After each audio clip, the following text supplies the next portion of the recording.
Hello, Steffi sweethearts. Welcome back again to our new episode 11 of our Coming For You podcast with me, Maximiliana. I'm going to be your host today, and today I'm hosting 3 beautiful girls. Where are they coming from?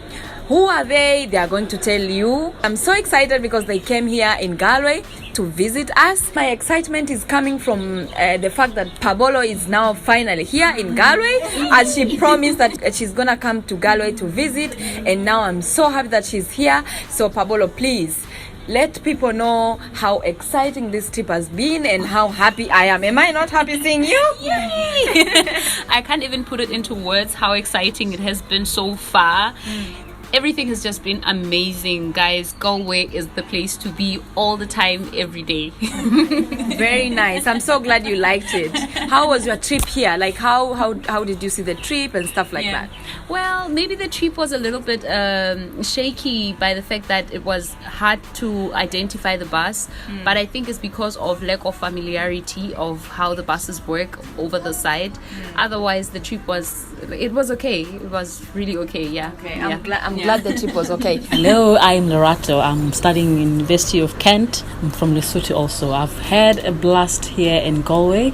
I'm moving here actually. I love the place so much that I want to resettle here. Okay, all right. So what are you studying, and you know, how do you see your studies in Europe? I am studying a master's in conservation and rural development, like I said, at the University of Kent. So I came here yesterday, but we flew from London to Dublin, then from Dublin to Galway. Like Pabolo said, we had trouble with our bank cards. We couldn't tap on the bus, so we needed to do withdrawals, then convert into coins. But it was all a lovely experience, and we're here today, and we're happy. You said the trouble with the card in the bus. I remembered my trip to Spain. It was the same experience. Even in Denmark, when I went there, my card wasn't working in the bus. I needed either to pre-book, or I needed to just use a card from there, from that country. So it can be a little bit problematic. In England, I think it's beautiful. The beautiful part of England is that you can just use your bank card to tap on the bus, and you can pay for your fare, and then everything goes very well. Everything is on your card. I'm Thato. I'm studying here in Galway, similar course that you did, public advocacy and activism. So it's a master's program. I'm enjoying it. Besides that, I love Galway because it's resonating very well with my country, Lesotho. It has that community feel. It's artistic, cosmopolitan, and beautiful. So it was good to bring my fellow Lesotho people and for them to experience whatever I always show them on Facebook or on Instagram. So it's perfect, and it's good to see you also in person finally. I remember you texted me the other time on WhatsApp, and finally we are getting to meet. Yes. It's such a beautiful feeling. You know what? I'm so excited whenever I see my sisters. My sisters from Africa. We are always like, oh my God, I can finally be myself and be excited, and I'm always so happy being around my fellow African sisters, and it feels different. Anyway, so for episode 11, I just want us to discuss about how we are catching up, of course, with mostly with Pabolo, because we met last time in Scotland, Edinburgh, and now that we are meeting again, what's new? I want to ask you, genuinely, how are you doing? What are the progress? And what's up? What's up with you? I think with me catching up would be that I was really shocked that you liked Edinburgh so much when Galway is this beautiful. So I'm really impressed by the fact that people here are also very friendly. But I think progress wise, uni is going, university work is going, and that's what I'm excited about, that finally I'll be done with my masters. But also it will be sweet and bittersweet when I have to go back to Lesotho, because now I have developed a real deep love for Scotland, and I'm even igniting new love for Galway. So it'll be bittersweet. But you can always visit, and you know. Yeah. It's giving me vibes to even come and do my PhD. Yeah. Oh my God, that's a very big commitment. Every time I think about PhD, I'm like, oh my God, it's like a child. Having to take care of a child for 4 years without. Oh my God, that's it. Yeah, a nebulous child. But it's a good thing that you're thinking about it. You know, it's a plan. It's a part of a plan. It's not bad to have a plan. Yeah. You know, whether you want to execute it now or later, that's fine. Yeah. My friend here, so how are you? What spiked your day today? I think what spiked my day today was seeing the people's faces. In England, there's quite a lot of conservativeness, that people don't show much of their emotion. But walking around the streets of Galway, everyone is so happy. You see a stranger and you ask for them to help you with a photograph. They're so happy to do it, which is very different from what I've experienced in England. They're just so robotic.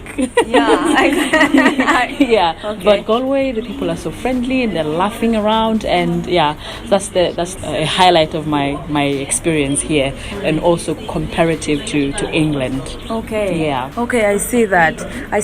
I've had a monumental experience when I traveled to Denmark. It was like that. I never forget the name. Her name was Sophie. You know, when I was asking her, requesting her to take a photo of me, she was so happy to do it, and I was asking her for the direction. And can you imagine, she had to take me to the place? Yeah. I don't think you'll find that in England. Oh my God. Yeah, well, it's not bad, but it's just different. I think it should be clear that we're not negatively judging it, but we're just observing that it's different. People grow up in different situations and they're trained differently.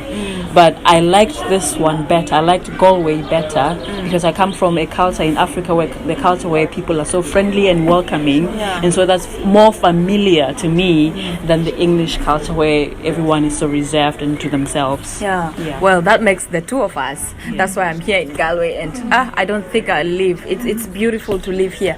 And so, how about you? What spiked your day today? I think also walking them around, seeing other places that I've been like saying, I'll go, and then finally I'm here at the museum, just checking it out. It's a beautiful place. I think Galway also is very rich with history, and that's what is very monumental in like for people to preserve their history and to showcase it and to be proud of it. It's something else that is very rare now in this year. So I'm really excited about it. Like I said, Galway is beautiful. I love that creative side of it.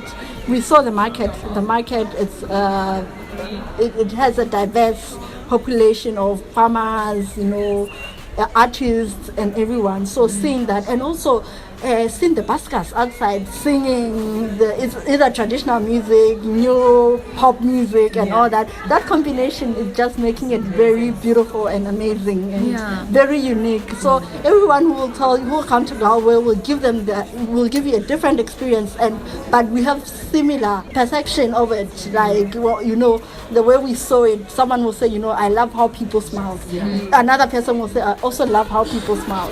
So it's the same thing. So there's always something in common, despite the differences that we'll see in the Okay, I love how you explain the fact that Galway is rich in culture and history. Now, as we are recording this episode, we are inside the Galway Museum, and they are very serious about history and about preserving the museum and about developing it too. Because when we wanted to go out, there was a lady who was taking a survey, and she was asking us like, okay, our experience inside the museum, and how do we see it? How do we want them to improve? And they're asking about Galway in general. Where are you coming from? They ask for the contact details so that they can communicate more.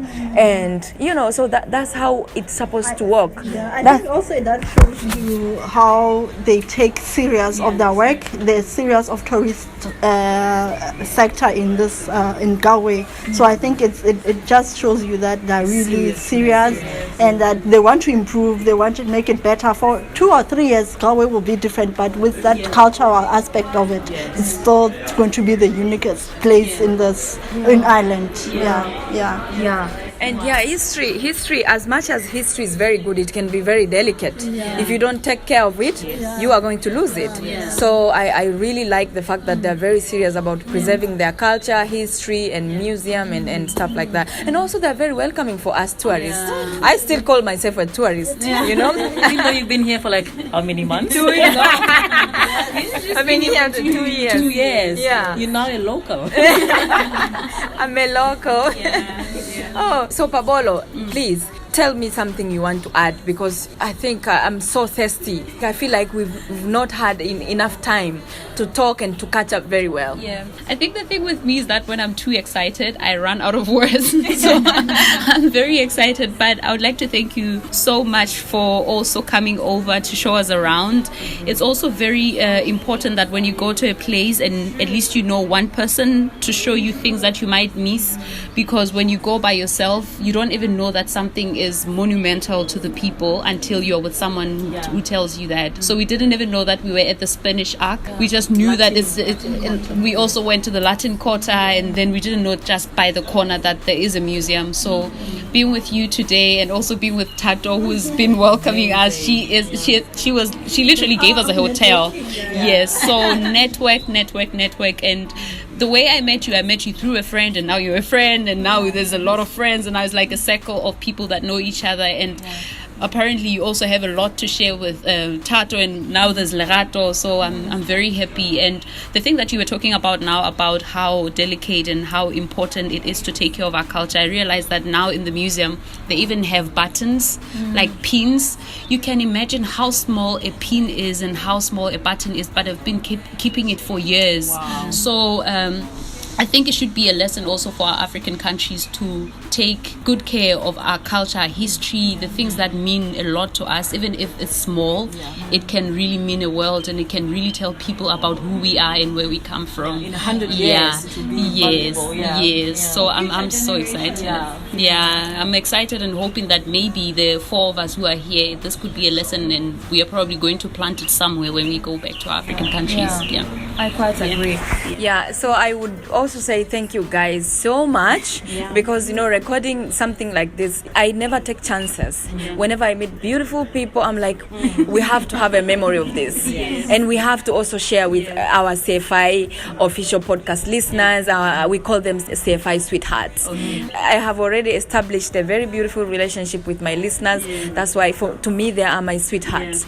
So whenever I get chance, I'm like, no, I have to record for my sweethearts. I need to share this moment with my sweethearts. So thank you so much guys for agreeing to record with me, even though we haven't prepared for this kind of thing, but you agreed to engage on it. So I really don't take you for granted, and I really appreciate it. I hope that you guys are gonna come back again. I'm coming back for good. When I come back, it will be for good.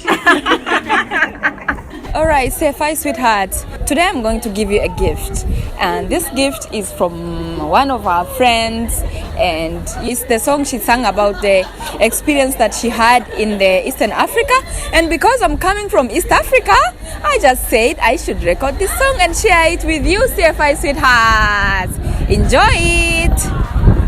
Babitsana ka miloni bana ba khwale, miloni ya bona ipatile ka bukeng ya khale, itse ba sapa ka miqineng, bushana elisha fihla kanonyana ya tsipi ya mutintinyane.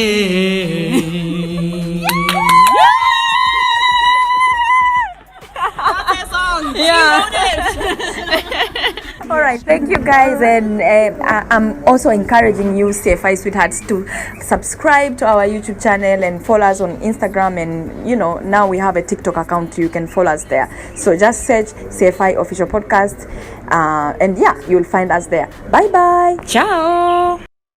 Because nobody does better like us. We got no money but always we happy. We show our swag everywhere we party. Come join us, show your swag. Because nobody